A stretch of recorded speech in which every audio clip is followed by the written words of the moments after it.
بسم اللہ الرحمن الرحیم۔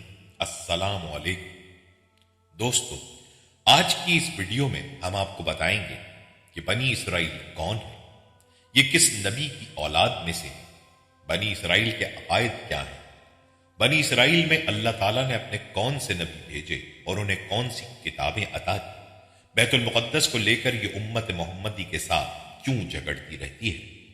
ویڈیو کو آپ نے سکپ نہیں کرنا، آخر تک ہمارے ساتھ رہنا ہے۔ سب سے پہلے دوستو آپ کو بتاتے ہیں کہ بنی اسرائیل ہیں کون۔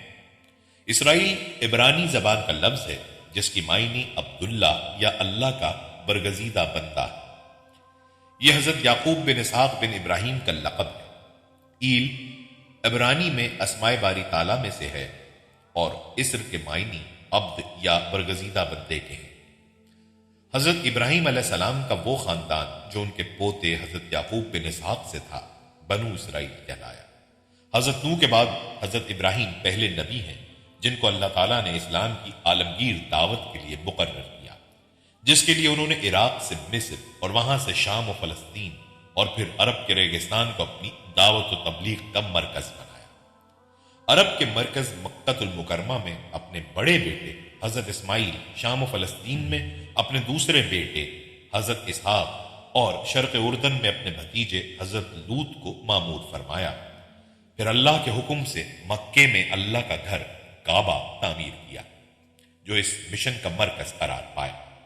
حضرت ابراہیم کی نسل سے دو بڑی شاخیں، ایک حضرت اسماعیل کی اولاد جو عرب میں مقیم ہوئی جس میں قریش سب سے نمایاں اور معتبر تھے، دوسرے حضرت اسحاق جن کا مسکن ارض فلسطین، جن کی اولاد میں سے حضرت یعقوب، حضرت یوسف، حضرت موسیٰ، حضرت داؤد، حضرت سلیمان، حضرت یحییٰ اور حضرت عیسیٰ سمیت بہت انبیاء تشریف لائے۔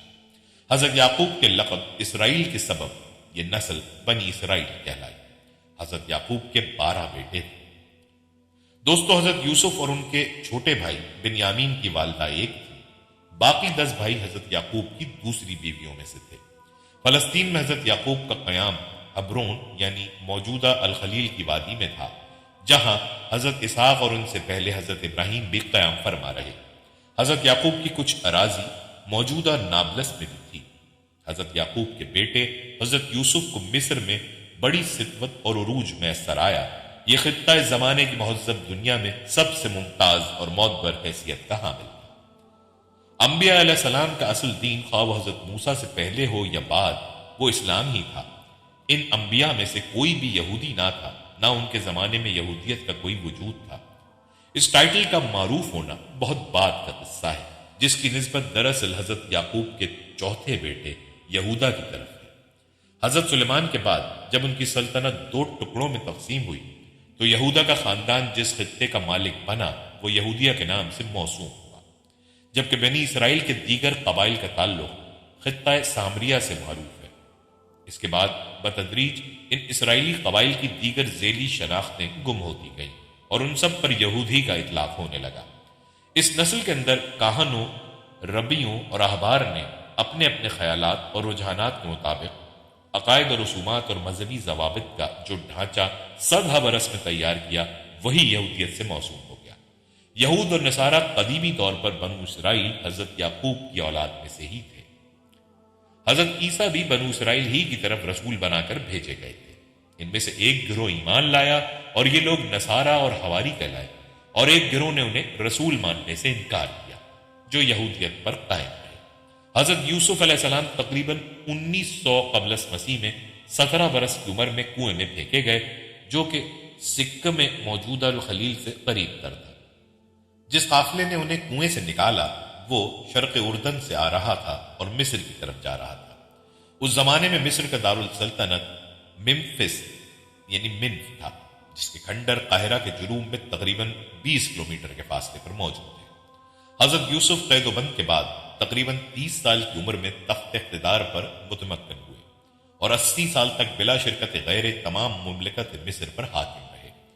اپنی حکومت کے کم و بیش 10ویں سال انہوں نے اپنے والد حضرت یعقوب کو اپنے پورے خاندان کے ساتھ فلسطین سے مصر بلا کر قاہرہ کے قریب آباد کیا۔ روایات کے مطابق حضرت یعقوب علیہ السلام تقریباً 70 افراد پر مشتمل خاندان اور قبیلے کے ساتھ مصر تشریف فرما ہوئے۔ ان کا خاندان اور قبیلہ یہاں خوب پھلا پھولا۔ حضرت یعقوب مصر میں تقریباً 17 سال تک حیات رہے اور 130 سال کی عمر میں دار فانی سے کوچ فرما گئے، جبکہ حضرت یوسف کی عمر مبارک 120 سال بیان ہوتی ہے۔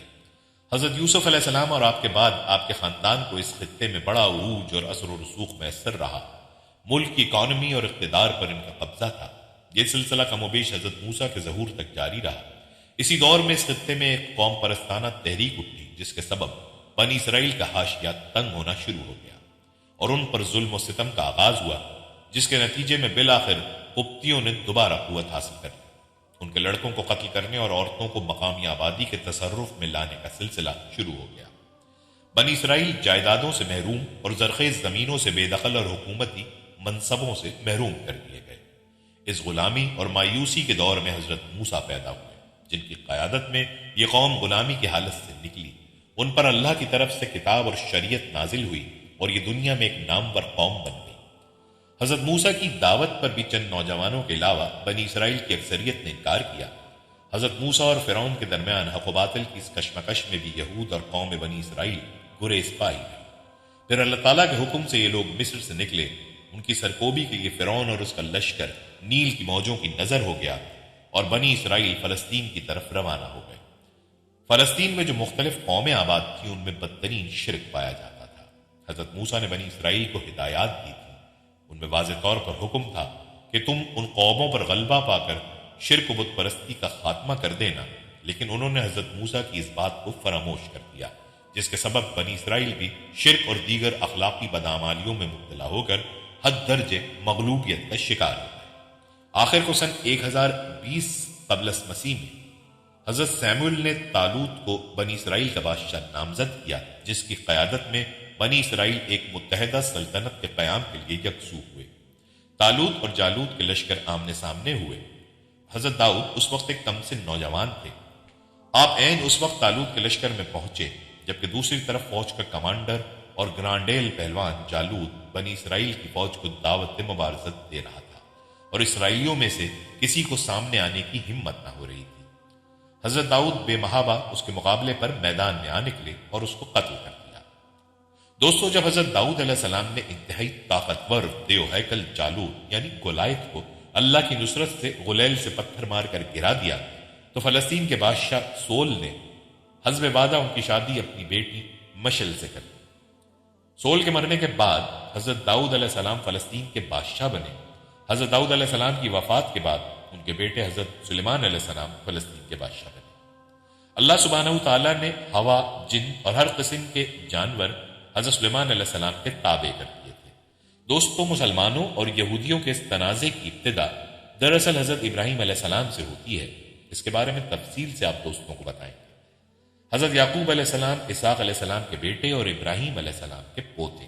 اس طرح اصلاً یہ آل ابراہیم ہے اور ہم مسلمان ہر نماز میں آل ابراہیم علیہ السلام پر درود بھیج رہے ہیں۔ لیکن دوستو، یہ داستان جان بوجھ کر حضرت یعقوب علیہ السلام سے شروع کی گئی ہے، کیونکہ ان کے والد حضرت اسحاق علیہ السلام کے جنکشن سے آل ابراہیم دو حصوں بنی اسرائیل اور بنی اسماعیل علیہ السلام میں بٹ جاتا ہے، اور یہی وہ نقطہ ہے جسے سمجھنے کی ضرورت ہے۔ ہمارے ہاں کچھ لوگ یہودیوں کو برا بھلا تو کہتے ہیں، لیکن یہ نہیں بتاتے کہ یہ ہیں کون اور بنی اسماعیل سے ان کا کیا رشتہ ہے۔ دوستو، یہ تو ہر کوئی جانتا ہے کہ حضرت ابراہیم علیہ السلام کی دو بیویاں تھیں۔ پہلی بیوی بی بی سارہ سے اولاد نہ ہونے پر آپ نے فرعون مصر کی بیٹی سیدہ ہاجرہ سے دوسری شادی کر لی، جن کے بطن سے اللہ نے آپ کو حضرت اسماعیل علیہ السلام کی شکل میں فرزند عطا کیا۔ اگرچہ اللہ کا حکم اور ارادہ تھا، لیکن بعض مورخ لکھتے ہیں کہ جب دوسری بیوی ہاجرہ علیہ السلام کے یہاں بیٹا پیدا ہوا تو دونوں خواتین کے درمیان چپلش شروع ہو گئی، لہذا حضرت ابراہیم علیہ السلام بی بی ہاجرہ اور نومولود اسماعیل علیہ السلام کو یروشلم سے کوسوں دور وادی مکہ میں صفا اور مروہ کے مقام پر چھوڑ آئے، اور یہی جگہ آج ہمارے حج کا ایک اہم رکن ہے۔ یاد رہے کہ بی بی ہاجرہ اور حضرت اسماعیل علیہ السلام کے مکہ چلے جانے کے بعد اللہ نے بی بی سارہ کو بھی بیٹا عطا کر دیا، جس کا نام اسحاق رکھا گیا، اور اسی اسحاق علیہ السلام کے بیٹے یعقوب علیہ السلام کی نسل کو بنی اسرائیل کہا جاتا ہے۔ یوں سمجھ لیجئے کہ اسحاق علیہ السلام اور اسماعیل علیہ السلام دو بھائی تھے۔ چھوٹے بھائی اسحاق علیہ السلام کی نسل جو فلسطین میں پھلی پھولی بنی اسرائیل کہلائی، جس میں سے دانیال علیہ السلام، یوسف علیہ السلام، ایوب علیہ السلام، داؤد علیہ السلام، ایلیا علیہ السلام، سلیمان علیہ السلام، موسیٰ علیہ السلام اور عیسیٰ علیہ السلام جیسے اعلیٰ مرتبت انبیاء نے جنم دیا، جبکہ بڑے بیٹے اسماعیل علیہ السلام کی اولاد سرزمین حجاز موجودہ سعودی عرب کی وادی مکہ میں آل اسماعیل کے نام سے آگے بڑھی۔ اس طرح رشتے کے لحاظ سے بنی اسرائیل اور بنی اسماعیل کزن یعنی سگے چچا زاد بھائی ہیں، اور اسی بنی اسماعیل کے ایک قبیلے قریش کی شاخ بنی ہاشم میں خاتم النبیین حضرت محمد مصطفیٰ صلی اللہ علیہ وآلہ وسلم کا جنم ہوا۔ پیارے دوستو، یہ ساری کہانی بیان کرنے کا مقصد یہ تھا کہ آپ کو بنی اسرائیل اور بنی اسماعیل کے بارے میں تفصیل سے آگاہ کیا جائے، اور آپ جان چکے ہیں کہ حضرت ابراہیم علیہ السلام کے 2 بیٹوں سے یہ سلسلہ چلا۔ حضرت اسحاق علیہ السلام کے بیٹے یعقوب علیہ السلام کی اولاد بنی اسرائیل کہلائی، جبکہ اسماعیل علیہ السلام کی بنی اسماعیل۔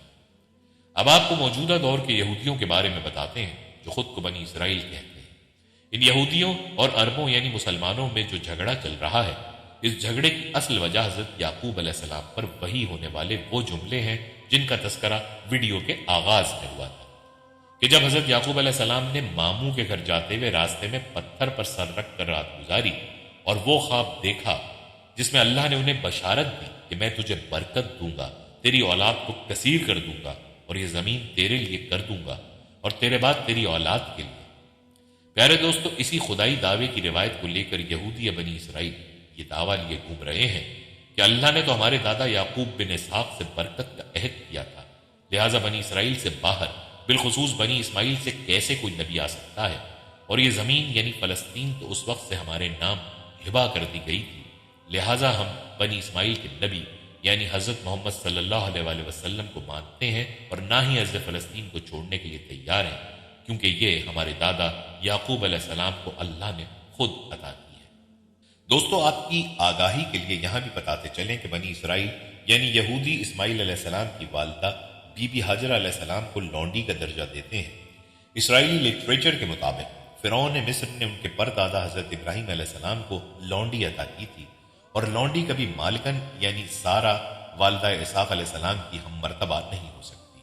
ان کا اپنی کتابوں میں یہ بات لکھنے کا مقصد یہ تھا کہ اسماعیل علیہ السلام کو لونڈی کا بیٹا ظاہر کر کے اپنے دادا حضرت اسحاق علیہ السلام سے کمتر ثابت کیا جائے، نعوذ باللہ۔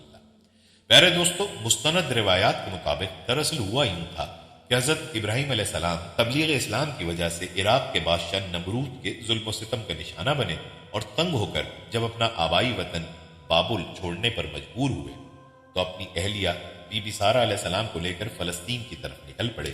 راستے میں مصر کا ملک آتا تھا، وہاں پہنچے بادشاہ مصر فرعون کو اس کے کارندوں نے خبر کر دی کہ ابراہیم نام کا ایک مسافر آیا ہے جس کے ساتھ اس کی انتہائی حسین و جمیل بیوی بھی ہے۔ فرعون کا معمول تھا کہ اگر کسی باہر سے آنے والے شخص کی بیوی خوبصورت ہو تو وہ اسے اپنے پاس رکھ لیتا تھا، لہٰذا اس نے حکم دیا کہ اس عورت کو میرے سامنے پیش کیا جائے۔ جب حضرت ابراہیم علیہ السلام کے پاس فرعون کے کارندے اس غرض سے آئے کہ اپنی بیوی سارہ کو فرعون کے پاس بھیجو، انہوں نے دعا کی، اے رب، جس طرح تو نے مجھے نمرود کی آگ سے بحفاظت نکالا، اسی طرح اس بادشاہ کی بری نیت سے میری پاک باز بیوی سارہ کو محفوظ رکھنا۔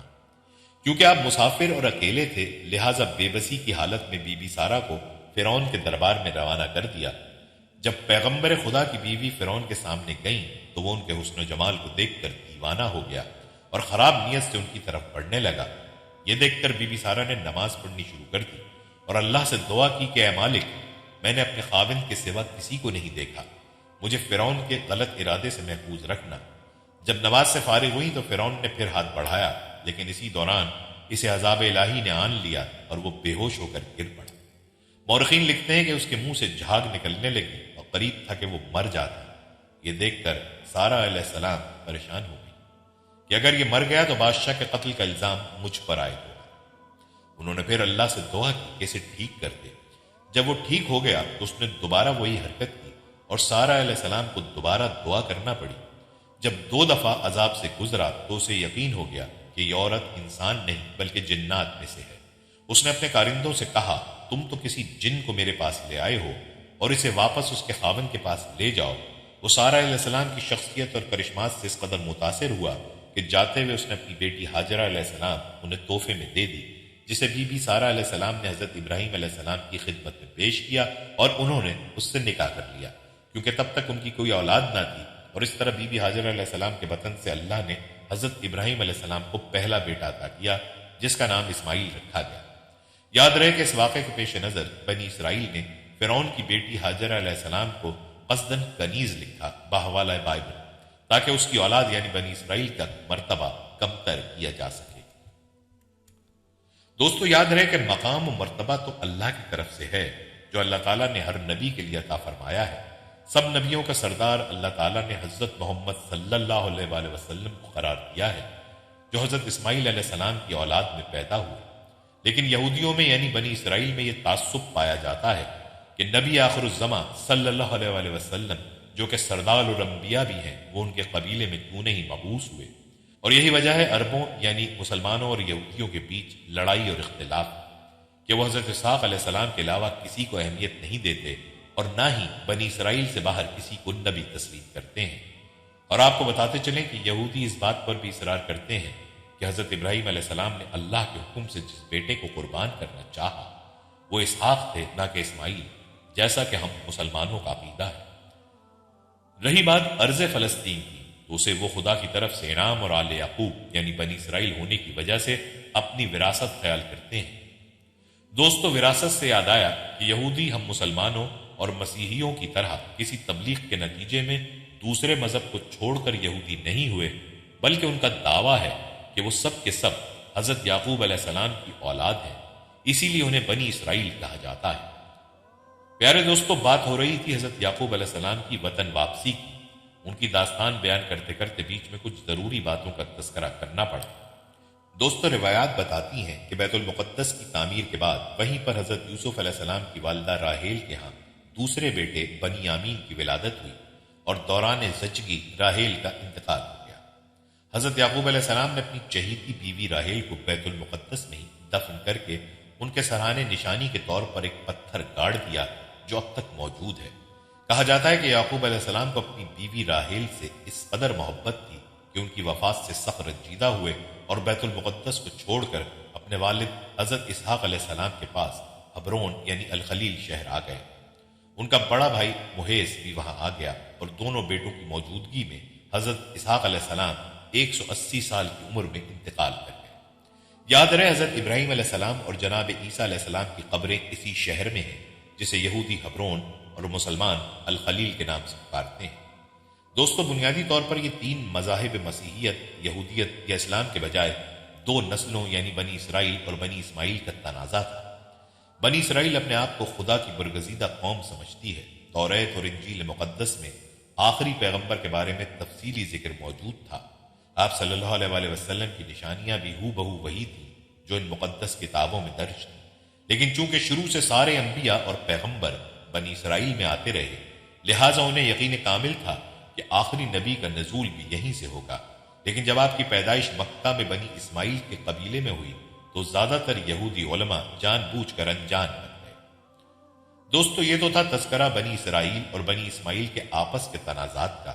اب بات کرتے ہیں ان کے عقائد کی کہ بنی اسرائیل کے کیا عقائد ہیں۔ شریعت کی اصطلاح میں یہودی وہ لوگ کہلاتے ہیں جو حضرت موسیٰ علیہ السلام پر ایمان رکھتے تھے اور ان پر جو کتاب نازل ہوئی اس کے مطابق عمل کرتے تھے۔ یہ مذہب محرف و منسوخ ہو چکا ہے اور یہودی علماء نے توریت میں بھی بے پناہ تعریفات کر دی ہیں۔ اب اس کی صحیح تفصیلات جاننا مشکل ہے، البتہ قرآن کریم سے معلوم ہوتا ہے کہ تمام آسمانی مذاہب بنیادی عقائد میں متفق ہوتے ہیں، جیسے اللہ تعالیٰ ربوبیت اور وحدانیت کا عقیدہ، رسالت کا عقیدہ اور بعث بعد الموت کا عقیدہ وغیرہ۔ قرآن کریم کی مختلف صورتوں اور آیات میں یہودیوں کے سلسلے میں ضروری تفصیلات موجود ہیں۔ یہودی اپنے نسلی تفاخر اور اپنی قوم میں انبیاء اور سلاطین کی کثیر تعداد سے اتنے غرور و تکبر میں مبتلا ہو گئے کہ جہاں ایک وقت میں دنیا کے افضل ترین قوم شمار ہوتے تھے، غرور و تکبر کی وجہ سے خدا کی نظر سے اتنے زیادہ گرے کہ ان پر قرآن کریم کی زبان میں مغضوب لفظ کا اطلاق ہونے لگا، حتیٰ کہ ان میں رائج بدعت و لادینیت، خدا فراموشی، بلکہ الہی مخالفت، قتل انبیاء کے ارتکاب وغیرہ اعمال قبیحہ ذلیلہ کی وجہ سے اللہ تعالیٰ نے کلام پاک میں سورہ اعراف آیت نمبر 167 میں ارشاد فرمایا، اور جب آپ کے رب نے صاف اعلان کر دیا کہ وہ ان پر قیامت کے دن تک ضرور ایسے لوگ بھیجتا رہے گا جو ان کو بدترین عذاب چکھاتے رہیں گے، بلا شبہ آپ کا رب یقیناً جلد سزا دینے والا ہے اور یقیناً وہ بے حد بخشنے والا، نہایت رحم والا ہے۔ اس آیت میں اللہ تعالیٰ نے یہ ذکر فرمایا ہے کہ قیامت تک یہودیوں کے لیے ذلت اور غلامی مقرر کر دی گئی ہے۔ اس آیت کا معنی یہ ہے کہ اے حبیب صلی اللہ علیہ وآلہ وسلم، آپ کے رب عز و جل نے یہودیوں کے آباء و اجداد کو ان کے انبیاء علیہ الصلوۃ والسلام کی زبان سے یہ خبر دی تھی کہ اللہ تعالیٰ قیامت تک یہودیوں پر ایسے افراد مسلط کرتا رہے گا جو انہیں ذلت اور غلامی کا مزہ چکھاتے رہیں گے۔ چنانچہ اللہ تعالیٰ نے یہودیوں پر بخت نصر، سنجاریب اور رومی عیسائی بادشاہوں کو مسلط فرمایا جو اپنے اپنے زمانوں میں یہودیوں کو سخت ایذائیں پہنچاتے تھے۔ پھر مسلمان سلاطین ان پر مقرر ہوئے، پھر انگریزوں کی غلامی میں رہے۔ قریب کے دور میں جرمنی میں ہٹلر نے انہیں چن چن کر قتل کیا اور اپنے ملک سے نکال دیا۔ یہودیوں کی حرکتیں ہی ایسی ہیں کہ کوئی سلطنت انہیں اپنے ملک میں رکھنے پر آمادہ نہیں ہوتی۔ یہی وجہ ہے کہ موجودہ دور میں بھی کسی سلطنت نے اجتماعی طور پر انہیں اپنے ملک میں نہ رکھا، بلکہ انہیں فلسطین میں آباد کیا، اور یہیں سے انشاءاللہ عز و جل ان کی بڑی تباہی کا آغاز ہوگا۔ یہودیت کے بعض طبقات حضرت عزیر علیہ السلام کو خدا کا بیٹا مانتے ہیں، جیسا کہ قرآن کریم کی سورہ توبہ کی آیت سے ثابت ہے، اور حضرت مولانا حفظ الرحمان سیوہاروی کی تحقیق کے مطابق اسرائیل کے وجود سے پہلے فلسطین میں یہود کا ایک طبقہ حضرت عزیر علیہ السلام کو خدا کا بیٹا مانتا تھا۔ اس کی واضح دلیل یہ ہے کہ یہودیت میں اہم ترین کتاب توریت ہے اور اس کے بعد تلمود کا مرتبہ ہے۔ یہودیوں کا ہر طبقہ تقریباً تلمود کی اتباع کرتا ہے اور اسی کے نظریات کو مانتا ہے۔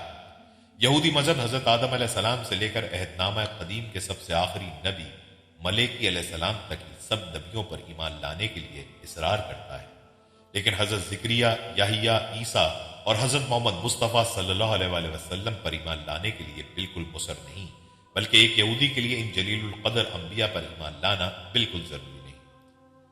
یہودیوں کے عقیدے کے مطابق اللہ تعالیٰ نے زمین و آسمان کو 6 دن میں پیدا فرمایا اور 7ویں دن آرام کیا، اور یہی سبت یعنی آرام آج بھی یہود کا ہر ہفتے کا سب سے اہم تہوار ہے۔ اسحاق علیہ السلام کو تو بنی اسرائیل جد امجد سمجھتی ہے اور نہایت ہی عزت و تکریم بخشتی ہے، لیکن حضرت اسماعیل علیہ السلام کو بہت ہی برے اور بھدے الفاظ سے یاد کرتی ہے، جیسا کہ توریت کی کتاب تخلیق سے ثابت ہے کہ اس کا ہاتھ ہر ایک شخص کے خلاف اور ہر ایک شخص کا ہاتھ اس کے خلاف، یعنی گویا نعوذ باللہ حضرت اسماعیل علیہ السلام کو عداوت کا ایک نمونہ بنا کر پیش کر دیا ہے۔ یہودیت اصلاً نسلی مذہب ہے، بنی اسرائیل کے علاوہ عامہ کسی اور شخصیت کا یہودی بننا یا ہونا مشکل ہے۔ تاریخ میں مشکل سے 1-2 واقعات ملتے ہیں، مثلاً یمن میں ذو نواز یہودی بادشاہ کے زمانے میں کچھ لوگ یہودی بنے۔ اس کے علاوہ یہ سلسلہ نسل در نسل چلا آ رہا ہے۔ یہودیت میں میت کو یروشلم بیت المقدس کے رخ پر لٹایا جاتا ہے۔ یہودیت میں کئی فقہ شامل ہیں، سب اس بات پر متفق ہیں کہ دین کی بنیاد بے شک نبی موسیٰ علیہ السلام نے رکھی، مگر دین کا دار و مدار توریت اور تلمود کے مطالعے پر ہے، نہ کہ کسی ایک شخصیت کی پیروی کرنے پر۔ یہودیت کی یہ سب سے مقدس کتاب قدیم عبرانی زبان میں ہے۔ ناظرین، یہودی روایات کے مطابق اس کے 5 اجزاء ہیں، جن کو موسیٰ علیہ السلام کی 5 کتابیں بھی کہا جاتا ہے۔ چونکہ عقیدے کے مطابق صرف یہ 5 موسیٰ علیہ السلام پر نازل ہوئی تھی، توریت میں کائنات اور انسانی تخلیق کا قصہ درج ہے، جو آدم علیہ السلام اور حوا سلام اللہ علیہ سے شروع ہوتا ہے۔ نوح علیہ السلام اور سیلاب کا بیان، اور پھر ابراہیم علیہ السلام کی رسالت، شادی اور بیٹوں کا قصہ بھی موجود ہے۔ توریت کے اس قصے کا مقصد یہ بیان کرنا ہے کہ اللہ نے ابراہیم علیہ السلام سے ایک وعدہ یا معاہدہ کیا تھا کہ تم میری عبادت کرو اور میرے احکامات کی پیروی کرو، اور میں تمہاری نسل میں سے بڑی بڑی قومیں پیدا کروں گا۔ ناظرین، آج یہودیت میں یہ عہد بہت اہمیت رکھتا ہے کہ اسی کے بلبوتے پر اس دین کے دیگر اعمال مبنی ہیں۔ مثلا مردوں پر ختنے کی رسم فرض ہے، جو اسلام میں سنت ابراہیمی کہلاتی ہے، چونکہ وہ اسی معاہدے کی علامت سمجھی جاتی ہے۔ جو اس رسم کو پورا نہ کرے وہ علاقہ یعنی یہودی شرع کے مطابق یہودی نہیں مانا جاتا، یعنی یہودی مرد بھی ہم مسلمان مردوں کی طرح ختنے کرتے ہیں۔ قوم کی تاریخ کے علاوہ ان 5 کتابوں میں احکامات بھی شامل ہیں، خصوصاً وہ 10 احکامات جن کا مغرب میں چرچا رہتا ہے اور جنہیں 10 کمانڈمنٹس کہتے ہیں۔ ناظرین، یہودی عقائد کے مطابق توریت میں کل 613 احکامات درج ہیں جو شرع اور قوانین، معاشرے اور اخلاقیات سے تعلق رکھتے ہیں۔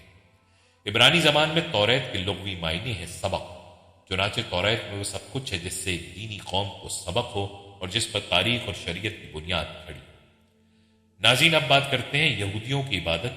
یہودیوں پر روز کی عبادت فرض ہے، مگر ایک یہودی خاندان کا پورا ہفتہ شوبات، جسے سبت کہتے ہیں، 26 گھنٹوں کی تیاری اور انتظار میں گزر جاتا ہے، کیونکہ وہ 26 گھنٹے پوری طرح عبادت کے لیے وقف ہوتے ہیں۔ شوبات یعنی سبت کا آغاز جمعے کی شام سورج کے ڈھلنے پر ہوتا ہے اور اختتام ہفتے کی رات کو 3 ستارے نظر آنے پر۔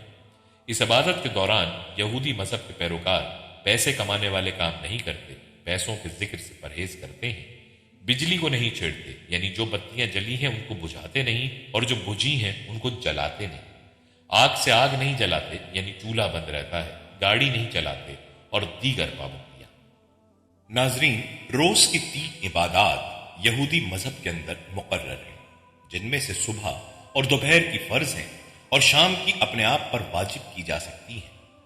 یہودی مذہب کے مطابق یہودیت میں دیگر احکام اس وقت تک اختیاری ہوتے ہیں جب تک انسان ان کو اپنی روزمرہ زندگی کا حصہ بنانے کی نیت نہ کر لے۔ اس نیت کے بعد وہ واجب ہو جاتے ہیں اور ان میں اور فرائض میں کوئی فرق نہیں رہتا۔ ناظرین، یہودی مذہب کے مطابق تمام عبادات فرداً بھی ادا ہو سکتی ہیں اور باجماعت بھی، تاہم باجماعت ادا کرنے میں فضیلت ہے، خصوصاً اس لیے کہ جماعت جب اکٹھی ہو جائے تو وہ خدا کے دربار میں بطور بنی اسرائیل حاضر ہوتی ہے۔ یہودیت میں صرف 3 وقت کی نماز فجر، ظہر، مغرب واجب ہے۔ جماعت کو پورا ہونے کے لیے کم از کم 10 افراد کی ضرورت ہوتی ہے، ورنہ ایک ساتھ رہ کر بھی عبادت فرداً ہی قبول ہو جاتی ہے۔ ناظرین، واضح رہے کہ یہ یہودیوں کے عقائد ہیں۔ یہودیت کے کئی مذاہب میں 10 مردوں کو جماعت مانا جاتا ہے اور کئی میں 10 افراد کو، خواہ وہ مرد ہوں یا عورتیں۔ یہودی عبادت گاہ کو یونانی زبان میں ساناگوگ، انگریزی میں شل، جبکہ عبرانی میں بیت تفیلہ عبادت گاہ یا بیت کنیست جماعت خانہ بھی کہا جاتا ہے۔ عموماً ہر شل میں ایک بڑا سا کمرہ ہوتا ہے جس میں جماعت اکٹھی ہوتی ہے، 2-3 چھوٹے کمرے ہوتے ہیں اور کئی میں درس توریت کے لیے ایک الگ کمرہ ہوتا ہے جس کو بیت مدراش کہتے ہیں۔ بڑے شلوں میں اکثر مقوہ بھی موجود ہوتا ہے جو غسل کرنے کی جگہ ہوتی ہے۔ شل کی جو دیوار یروشلم کی طرف ہوتی ہے اس کے ساتھ ایک الماری لگی ہوتی ہے جس کو اورون قودیش کہا جاتا ہے۔ اس میں توریت کا سکرول رکھا جاتا ہے، اس کو صرف خاص مواقع پر ارون سے نکالا جاتا ہے، کیونکہ جب بھی توریت سامنے ہو تو اس کو پیٹھ نہیں کی جا سکتی۔ ناظرین، یہودیوں کی جماعت توریت اور یروشلم کی طرف رخ کر کے عبادت کرتی ہے، جس طرح ہم مسلمان کعبے کی طرف رخ کر کے نماز ادا کرتے ہیں۔ مرد اور عورتیں الگ بیٹھتے ہیں، کئی میں مردوں اور عورتوں کی جماعتیں ساتھ ساتھ بیٹھتی ہیں مگر ان کے درمیان پردہ ہوتا ہے۔ کئی شلوں میں عورتوں کی جماعت مردوں کے پیچھے ہوتی ہے۔ تقلید پسند شلوں میں عورتوں کی جماعت مردوں کے پیچھے ایک بالکنی میں بیٹھتی ہے۔ ہال کے بیچ میں ایک منبر سا ہوتا ہے جس پر سے تہواروں پر توریت سے خزان تلاوت کرتا ہے اور خاخام درس دیتا ہے۔ یہودیوں کی فجر کی عبادت سب سے لمبی اور دن کی سب سے اہم عبادت ہوتی ہے۔ اس کے 6 حصے ہیں۔ پہلے حصے میں علماء کی تفسیریں پڑھی جاتی ہیں، دوسرے میں توریت اور زبور کے اجزاء پڑھے جاتے ہیں، تیسرے میں شمع پڑھی جاتی ہے جو اس عبادت کا سب سے عام حصہ ہے، کیونکہ اس میں پوری قوم بنی اسرائیل کو پکارا جاتا ہے کہ وہ توحید کی شہادت دے۔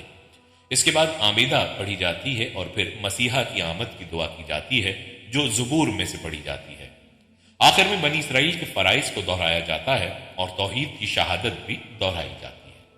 یہودی عقائد کے مطابق دوپہر کی عبادت میں آمیدہ پڑھی جاتی ہے اور تہواروں پر توریت کا جز بھی پڑھا جاتا ہے۔ مغرب کی عبادت میں شمع اور آمیدہ پڑھی جاتی ہے۔ ناظرین، اب بات کرتے ہیں شجر غرقد کی۔ شجر غرقد اس درخت کے کئی نام ہیں، جس میں شجر یعود، گونگا درخت یا یعود کا پاسبان درخت عام ہے۔ غرقد ایک جنگلی درخت کا نام ہے جو خاردار جھاڑی کی صورت میں ہوتا ہے۔ مدینے کا قبرستان جنت البقیع کا اصل نام بیغ الغرقد اسی لیے ہے کہ جس جگہ یہ قبرستان ہے پہلے وہ غرقد کی جھاڑیوں کا خطہ تھا جو مدینے کے اطراف صحراؤں میں پایا جاتا تھا۔ نبی کریم رؤوف الرحیم امام الانبیاء جناب محمد الرسول اللہ صلی اللہ علیہ وآلہ وسلم نے اس میدان کو غرقت سے پاک کروا دیا تھا۔ ناظرین، حضرت ابو ہریرہ رضی اللہ تعالیٰ عنہ سے روایت ہے کہ رسول کائنات صلی اللہ علیہ وآلہ وسلم نے ارشاد فرمایا، قیامت نہ ہوگی یہاں تک کہ مسلمان یہودیوں سے جنگ کریں اور مسلمان انہیں قتل کر دیں، یہاں تک کہ یہودی پتھر یا درخت کے پیچھے چھپیں گے تو پتھر یا درخت کہے گا، اے مسلمان، اے عبداللہ، یہ یہودی میرے پیچھے ہے، آؤ اور اسے قتل کر دو، سوائے درخت غرقت کے، کیونکہ وہ یہود کے درختوں میں سے ہے۔ یہودی نبی کریم رؤوف الرحیم صلی اللہ علیہ وآلہ وسلم کی اس حدیث پر منوعن یقین رکھتے ہیں، جس کا ثبوت یہ ہے کہ یہودی دنیا میں ہر جگہ غرقت کی شجرکاری کو پروموٹ کر رہے ہیں، اس کے لیے باقاعدہ فنڈز قائم کیے جاتے ہیں اور غرقت کے درخت کی تصاویر پر مبنی ٹی شرٹس، مگ، جھنڈے اور تصاویر تقسیم کی جاتی ہیں۔ ایک رپورٹ میں انکشاف کیا گیا ہے کہ یہودیوں نے گولان کی پہاڑیوں کو فتح کرنے کے بعد وہاں غرقت کی کاشتکاری کر دی ہے، جبکہ افغانستان میں بھی اپنے قدم جمانے کے بعد وہاں خاموشی سے غرقت کی کاشتکاری کی جا رہی تھی۔ اسرائیل نے بھارت کو بھی اپنے ملک کی تمام بنجر اراضی پر غرقت کی کاشتکاری کرنے کے لیے کثیر رقوم دی ہیں۔ اسرائیلی حکومت پچھلے 40 سالوں سے غرقت کی شجرکاری میں مصروف ہے اور ایک اندازے کے مطابق اسرائیل میں 2010 تک 24 کروڑ غرقت کے درخت لگائے جا چکے تھے۔ دوستو، اب بات کرتے ہیں مسجد اقصیٰ کی کہ مسلمان اور یہودی دونوں اتنے سالوں سے ارض مقدس کے لیے کیوں لڑ رہے ہیں۔ دوستو، بیت المقدس وہ مقدس مقام ہے جو مسلمانوں، عیسائیوں اور یہودیوں کے لیے یکساں طور پر متبرک ہے۔ یہیں شب معراج کے موقع پر رسول اللہ صلی اللہ علیہ وآلہ وسلم کو عالم بالا کا سفر کرایا گیا۔ رسول اکرم صلی اللہ علیہ وآلہ وسلم نے نبوت کے بعد 16 ماہ سے زیادہ عرصے تک اسی طرف رک کر کے نماز ادا فرمائی، اس لیے یہ مسلمانوں کا قبلہ اول ہے۔ بعض روایتوں سے معلوم ہوا ہے کہ بیت اللہ شریف کی تعمیر کے کچھ عرصے بعد سیدنا حضرت ابراہیم نے بیت المقدس کی بھی تعمیر فرمائی تھی۔ حضرت صالح علیہ السلام، حضرت یعقوب علیہ السلام، حضرت داؤد علیہ السلام، حضرت سلیمان علیہ السلام، حضرت موسیٰ علیہ السلام، حضرت زکریا علیہ السلام، حضرت یحییٰ علیہ السلام، حضرت مسیح علیہ السلام اور کتنے ہی انبیاء کرام کی حیات طیبہ اس مبارک مقام سے متعلق رہی ہے۔ شہر بیت المقدس کے قرب و جوار میں بھی مختلف علاقے ہیں جو مختلف پیغمبروں سے منسوب ہیں، اسی لیے اسلام کی نگاہ میں اس شہر اور اس مسجد کی خاص اہمیت ہے۔ ایک صحابی نے رسول اللہ صلی اللہ علیہ وآلہ وسلم سے بیت المقدس کے بارے میں دریافت کیا تو آپ صلی اللہ علیہ وآلہ وسلم نے فرمایا، یہ حشر و نشر کی سرزمین ہے، یہاں آؤ اور نماز ادا کرو کہ اس مسجد میں ایک نماز ادا کرنا دوسری مسجدوں میں 1000 نماز ادا کرنے کے برابر ہے۔ ان صحابی نے استفسار کیا، اگر میرے اندر وہاں تک جانے کی استطاعت نہ ہو؟ آپ صلی اللہ علیہ وآلہ وسلم نے ارشاد فرمایا، کم سے کم تیل کا ہدیہ ہی بھیج دو جو وہاں چراغ میں کام آئے۔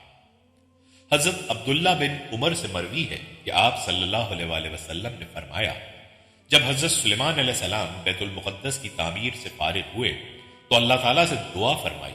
اس میں ایک دعا ایسی حکومت کی تھی جو آپ کے بعد کسی کو میسر نہ آئے گی، اور اس میں ایک دعا یہ بھی تھی کہ جو اس مسجد میں صرف نماز کے لیے آئے تو اس کے گناہ اس طرح معاف ہو جائیں کہ گویا وہ آج ہی اپنے ماں کے پیٹ سے پیدا ہوا ہے۔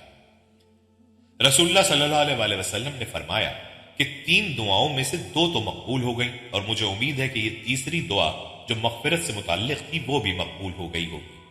اور یہ روایت تو حدیث کی متعدد کتابوں میں وارد ہے کہ آپ صلی اللہ علیہ وآلہ وسلم نے ارشاد فرمایا کہ خاص طور پر 3 ہی مساجد کے لیے سفر کرنا درست ہے، مسجد حرام، مسجد نبوی اور مسجد اقصیٰ۔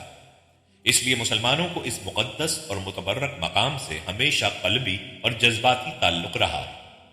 ارض مقدس سے مراد ارض مطہر یعنی پاک و صاف سرزمین ہے۔ رابط کہتے ہیں بیت المقدس یعنی یہ شرک و کفر کی نجاست سے پاک ہے۔ زجاج کہتے ہیں ارض مقدس سے مراد دمشق، فلسطین اور اردن کے بعض حصے ہیں۔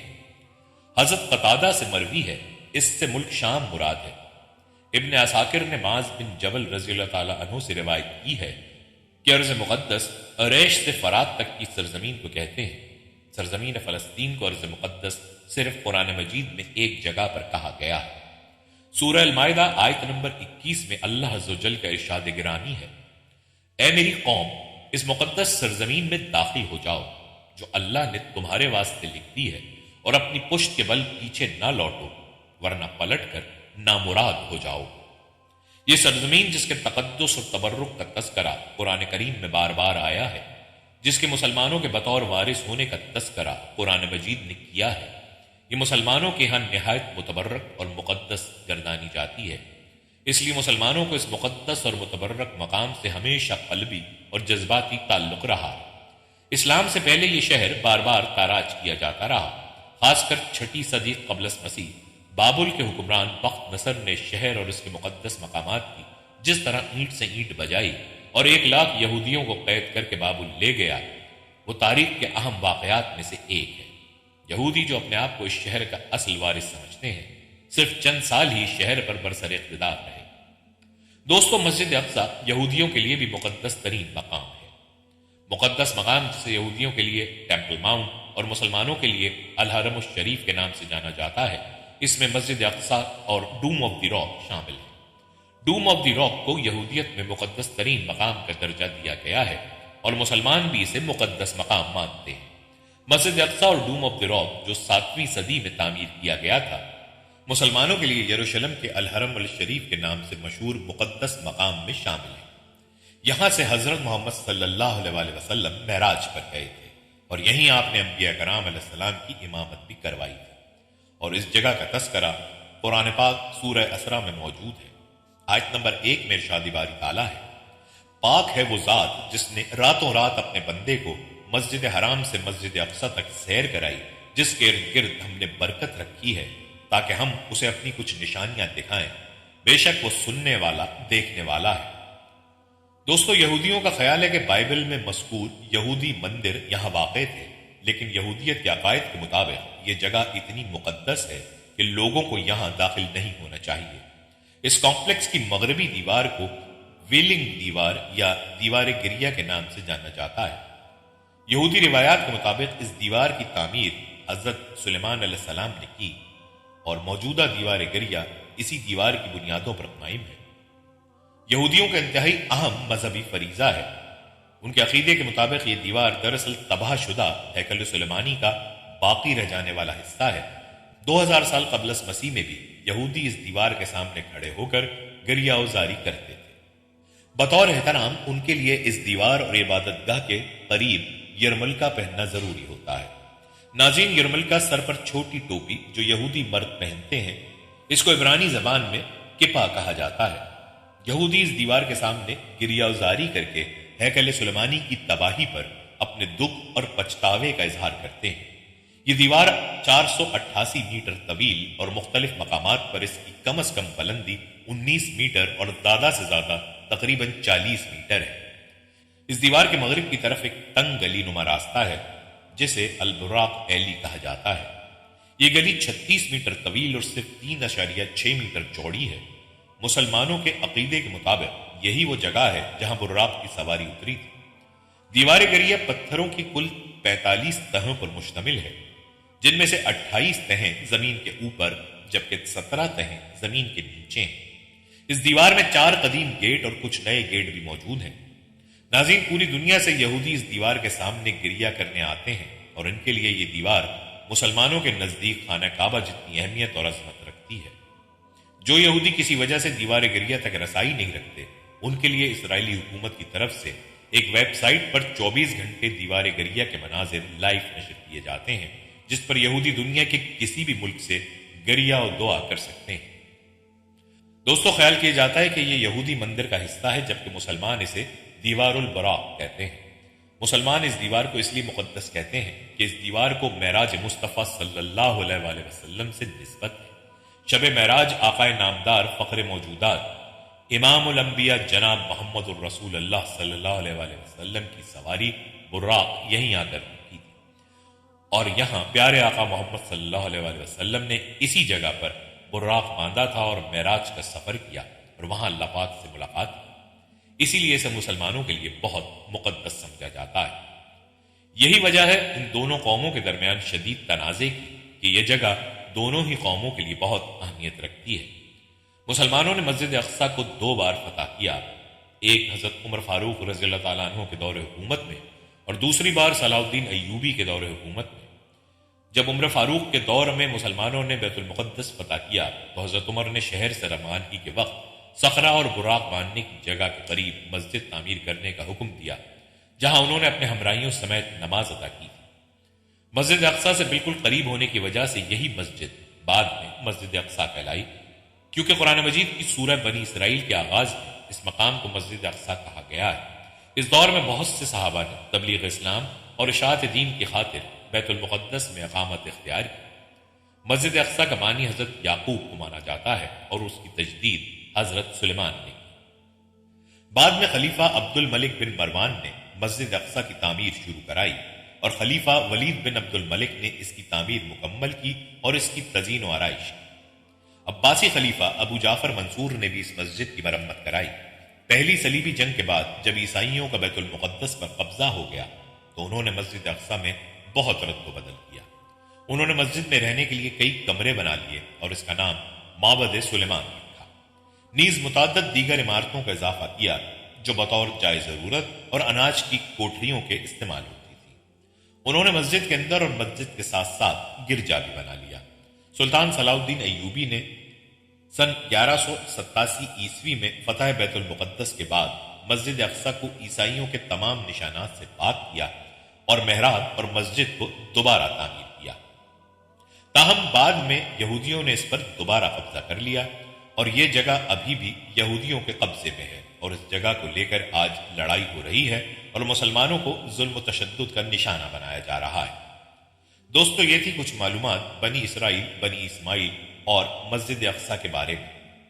آخر میں اللہ تعالیٰ سے دعا گو ہے کہ اللہ تعالیٰ اقصی کو یہودیوں کے اس غائبانہ قبضے سے نجات دلائے اور اس کی رونقیں واپس لوٹائے، آمین۔ دوستو، یہ تھی ہماری آج کی ویڈیو۔ ہم امید کرتے ہیں کہ آپ کو ہماری آج کی یہ ویڈیو ضرور پسند آئی ہوگی۔ اگر آپ کو ہماری آج کی یہ ویڈیو پسند آئی ہے تو آپ سے گزارش کرتے ہیں کہ آپ ہمارے چینل مسلم میٹرز ٹی وی کو ضرور سبسکرائب کر لیں اور ساتھ ہی لگے بیل کے بٹن کو بھی پریس کر لیں تاکہ آپ کے پاس ہماری آنے والی مزید معلوماتی ویڈیوز کا نوٹیفیکیشن بر وقت ملتا رہے۔ سبسکرائب کے ساتھ ساتھ ہماری ویڈیو کو لائک بھی کریں اور اپنی قیمتی رائے کا اظہار کمنٹس میں ضرور کریں۔ کمنٹس میں آپ اپنے سوالات بھی ہم تک پہنچا سکتے ہیں۔ اللہ تعالیٰ آپ کو اپنی حفظ و امان میں رکھے، آمین۔